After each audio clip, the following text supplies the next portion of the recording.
어제 요셉 이야기를 하면서 용서의 두 가지 조건이 있다를 강조했습니다. 첫째, 죄인이 자기 죄를 시인해야 된다. 둘째, 죄의 값을 치러야 된다. 그 두 번째로 하면 죄인이 치르든 제3자가 대신 치르든 죄의 값은 치러져야 용서됩니다.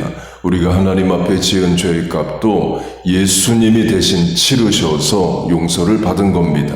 내가 치르지 않았을 뿐이지 예수님이 대신 치러 주십니다.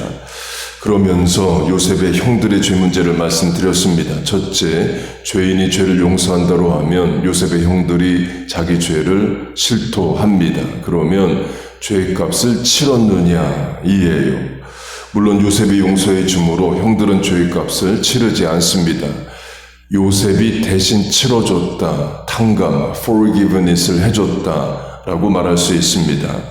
그러나 요셉의 형들이 직접 치르지는 않았죠. 그러면 요셉의 형들은 죄사함의 확신 가운데 사느냐입니다.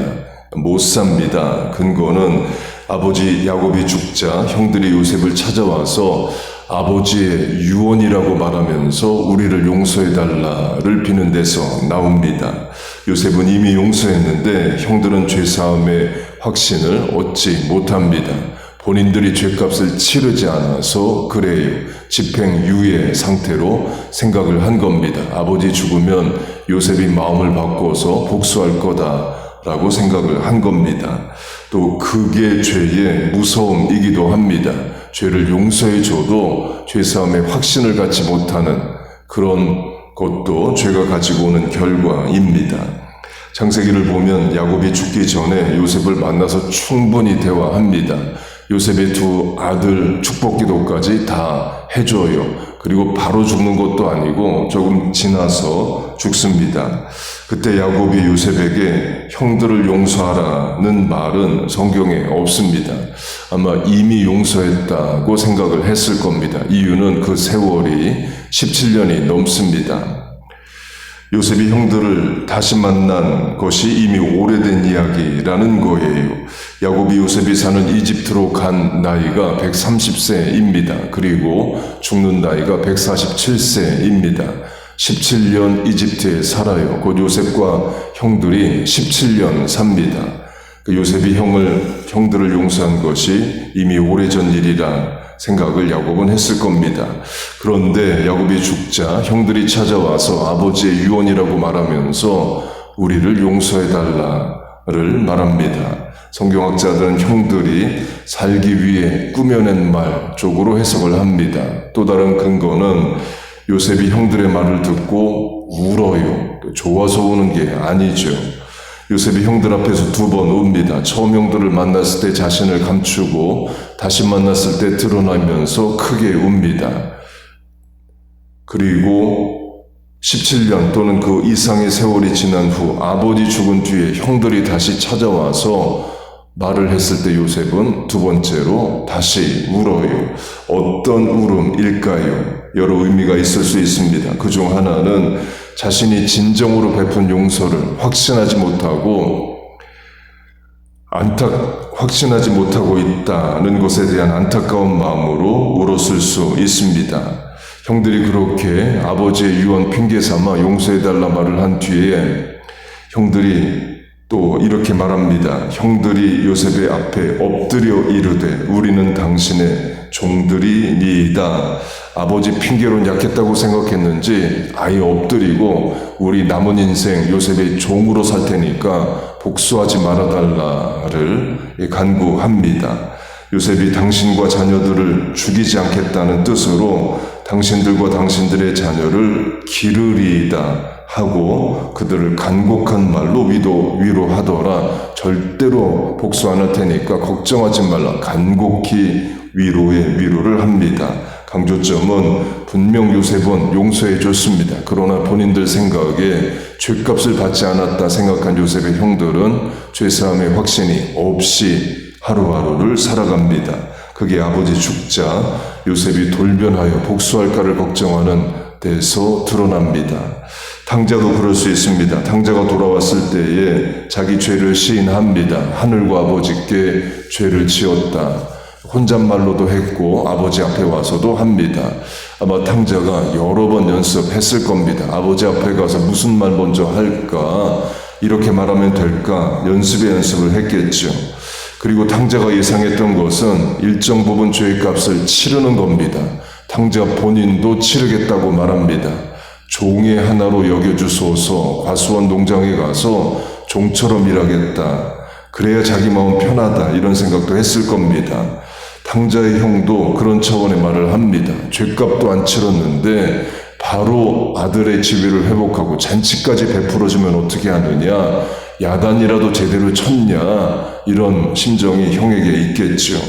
물론 아버지 마음은 이겁니다. 대가를 치러야 된다면 아버지가 대신 치러준 겁니다. 탕자가 지은 재산상 손해는 아버지가 감당하는 거예요. 1만 달란트 빚진 종의 빚을 왕이 탕감, forgiveness 해주는 것과 같습니다. 영어로 빚을 사하다와 죄를 용서하다가 모두 다 forgive입니다. 신약 원어 헬라어도 마찬가지입니다. 죄와 빚이 같은 단어이에요. 그래서 주기도문에 우리가 우리에게 죄 지은 자를 사하여 준 것 같이 그 죄를 영어 성경이나 스페인어 성경은 빚으로 번역합니다. Forgive our debts as we forgive our debtors. 빚으로 번역을 합니다. 그렇게 탕자가 아버지로부터 용서를 받았습니다. 그런데 자기 생각에 죄값 옳게 치르지 못했다 생각이 들어요. 종으로 일정 기간 고된 노동을 하든 아버지로부터 야단을 맞든 뭔가를 해야 되는데 아무것도 하지를 않습니다. 그래서 탕자가 스스로 생각하기를 죄사함의 확신이 없기 때문에 이런다고 해보세요. 아버지가 죄값을 묻지 않으니까 그럼 내가 스스로 치른다 해서 농장에 나가서 자기가 종처럼 일을 하는 겁니다. 그러면 아버지가 그걸 보고 좋아하겠느냐는 거예요. 탕자는 아버지의 마음을 모르는 거죠. 요셉의 형들도 마찬가지입니다. 요셉이 형들에게 바라는 건 남은 인생 종으로 사는 게 아니라 형으로 살고 죄사함의 확신 가운데 살고 하나님의 백성으로 옳고 바르게 사는 겁니다. 요셉이 준 용서를 확신하고 살아가는 거예요. 탕자 비유로 하면 요셉은 탕자의 아버지 같은 마음으로 형들을 대했다고 할 수 있습니다. 하나님이 우리에게 주신 용서도 마찬가지입니다. 우리가 죄값을 치르지 않았습니다. 그러나 예수님이 대값을 치르셨습니다. 여러분 믿습니까? 그래서 또 우리의 죄사함이 확실한 거죠. 내 생각에 내 기준으로 어느 정도 죄값을 치렀다가 아니라 예수님이 대신 치러주심으로 내 죄값은 확실히 사함을 받은 거예요. 그러면 죄사함의 확신을 가지고 이제 남은 인생 아버지를 기쁘시게 하는 성도로 자녀로 살아가야 하는 겁니다.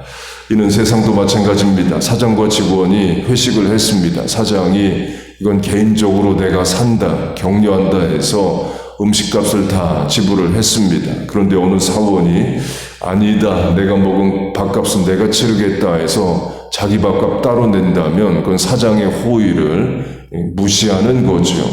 하나님이 예수님의 십자가로 우리의 죄를 사했으니 믿기만 하라 하는데 아니다, 내 죄값을 왜 하나님의 아들이 치르느냐, 내가 대신 치르겠다 하는 게 죄입니다.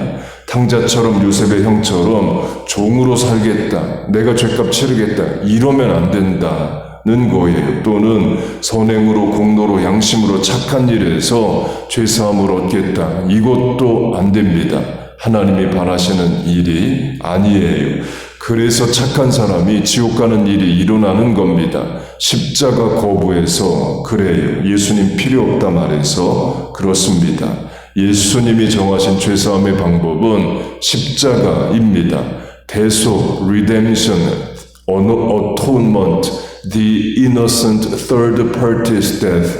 하나님의 아들이 우리의 죄값을 대신 치러 주셨어요. 그 은혜를 찬송합니다. 십자가로 말미암는 분명한 죄사함의 확신을 가지고 남은 인생 하나님을 기쁘시게 하며 살아가는 우리와 자녀 교회 되기를 주의 이름으로 축복하고 축원합니다. 아멘. 기도하겠습니다. 하나님 아버지, 예수님을 통하여 우리에게 죄사함의 사건, 십자가를 주심을 감사합니다. 분명한 죄사함의 확신을 가지고 남은 인생 하나님의 뜻을, 예수님 주신 명령을 이루어가는 삶을 살게 하여 주옵소서. 아직도 그 복음을 모르는 부모님, 배우자, 자녀, 전도 대상자, 또 선교지에 하나님 역사하여 주시고 마음문 열어주시고 예수 믿게 하여 주옵소서. 오늘도 새벽에 나와 기도함으로 하루를 시작합니다. 모든 남은 시간, 공간, 만남, 판단, 결정에 하나님 함께하여 주옵소서. 안타까이 간구하는 기도에 응답하여 주옵소서. 예수님의 이름으로 기도하옵나이다. 아멘.